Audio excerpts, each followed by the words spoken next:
hey, how do you solve your technical problems? We had this guy at JPL, and an hour later I had a call. A lot of luck involved.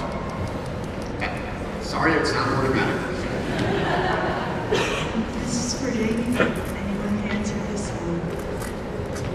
Feel free to jump in.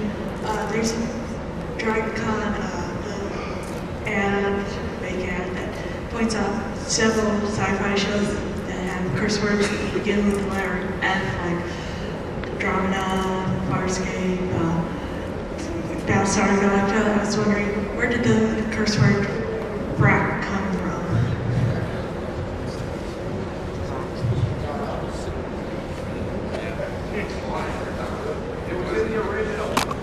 Well, we know, we're trying to figure it out. Yeah. I mean, obviously, well, yeah, I came up with that. You know what's really funny? It's so funny because we know what frack means, right? So, and it can mean several things. But No, Richard, I don't. What did you mean? but the point is, all these kids now are saying, you know, frack this, frack that. And their parents are going, oh, isn't that cute? You know? And it's just amazing how we're getting away with saying those words that we all need to say once in a while. And frack has really given us a handle, a way to do it without having to, you know, take responsibility for it. So it's kind of cool. I just wish we could slip in the other word, which is Felderkart, right? Wouldn't it be nice to use that other word? You know why? Because frack is so overused sometimes, you know? It's like frack me, frack this, frack why frack, you know? And it would just be so cool to even mouth it, but I don't think they'll allow that, right? Is that true? Did you say they wouldn't let them say Felderkart? Felderkart actually got into one script and got pretty darn quick. Yeah.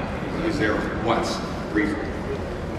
I guess it was too cumbersome, or I don't know. I'll use it. What? I'll use it.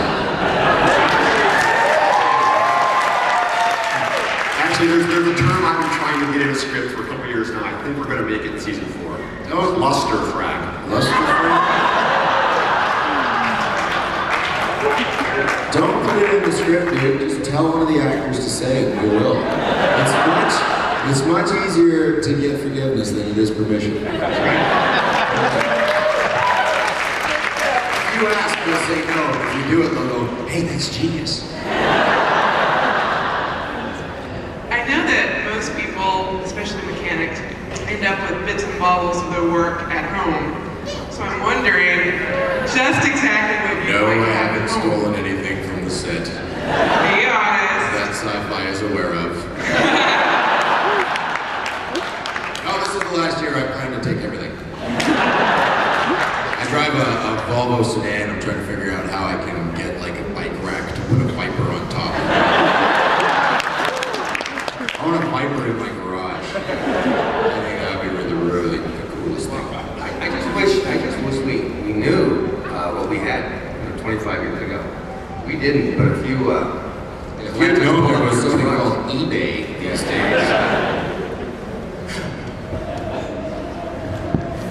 Yes, I realized that earlier we were talking about the stealth fighter, and I realized that when the Pegasus showed up, apparently they had the capability to build new fighters and other equipment.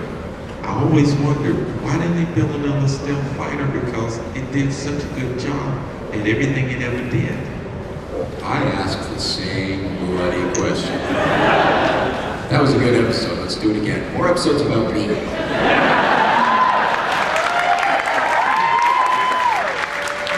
the first half of the season isn't all about you already.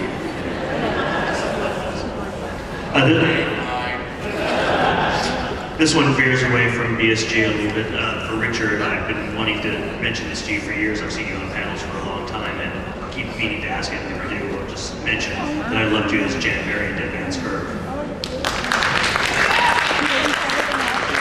Dead Man's Curve. Right. Well, real quick, I got to play. I don't know how many people remember Jan and Dean, the Beach Boys. Jan Barry, just passed away actually just a couple years ago, and he had a really horrible automobile wreck and had a lot of brain damage and aphasia. the interesting thing was, usually if you play a live person, they've passed away, they're not there on the set. You know, you can basically have a little bit of creative license, but this is one of the few times where both Jan and Dean were on the set while we were filming this movie.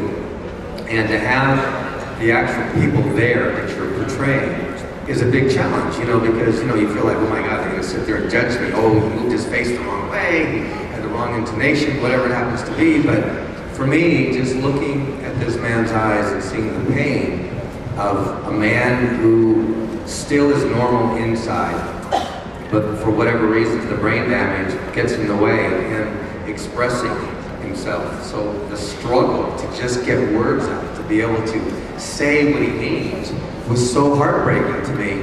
And to just hear him talk to me and tell the story got me so emotionally connected to this guy and to this actor and to what he was going through, that it was one of the best roles of my life. I think I did some of the best work I've done in some of the scenes.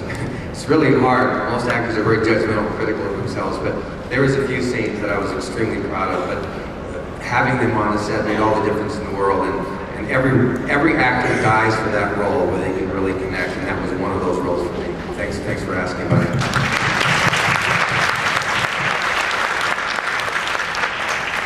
Richard, tell us about the movie you just filmed. Just really quick, how many Star Trek fans up here? God knows, you know, actors go up and down and around, and I was really burnt out as an actor for the past 10 years. I just kind of got to a point where I wanted to do something meaningful, and the roles I was given to do were not exciting me. They just didn't connect to me. They weren't about something. And I have to thank Moore, first of all, for just giving me a chance to come back and play such an interesting character that reignited my love of acting. I didn't get into this business to be famous or make a lot of money. I never dreamt in a million years that I would be known on any level or be up in front of a room like this. But recently I got cast in a role called, in a movie called Inalienable. And you can go online, inalienable.com or whatever, put it in, you'll find the website. But Walter Koenig of Star Trek wrote it, and Marina Sirtis stars in it with me, and Tim Russ, and a whole bunch of other actors from J.G. Herschler, a whole bunch of wonderful actors, and it was a really, really wonderful script. And all I would say to you is, I think it's going to debut online, one of the few, you know, online movies that's going to debut a couple months from now. So go check it out. But I think, I don't want to say that, but it was just one of the most challenging roles of my life and one of the most meaningful. And I think a role where I did the best work I've ever done in my life. So I was really proud of it.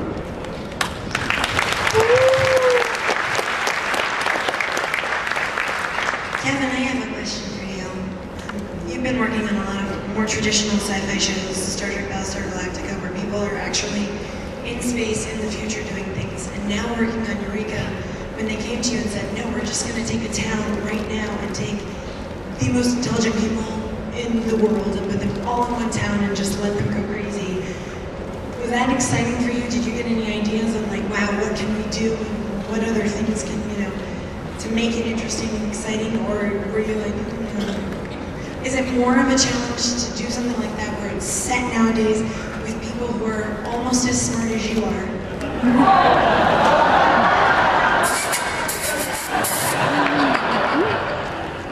You're hired. While my job title is the same on both shows, the Eureka is a very different animal. It's you know, it is set 30 years in the future, so it's not here and now. I mean, it's here and now, but the town of Eureka is 30 years more advanced than we are. And if you think of something called Moore's Law, where computer power doubles every 18 months, so we're like way more advanced. So in some respects, it is kind of the future as far as what we can do, what we can get away with, what we can throw out there. But yeah, in Eureka, I actually in the writer's room, they're brainstorming on stuff, and we can pull all kinds of stuff. So yeah, it's a lot of fun, and it is challenging. It's a different kind of challenge than BattleStar, because BattleStar, I pretty much get the scripts and make some tweaks for the most part. On Eureka, I'm there at a fundamental level, coming up with the weird shit that they come up with too. Does that answer your question at all? Sort of. Okay. This is going back to the track thing, especially for the actors, Richard and Aaron.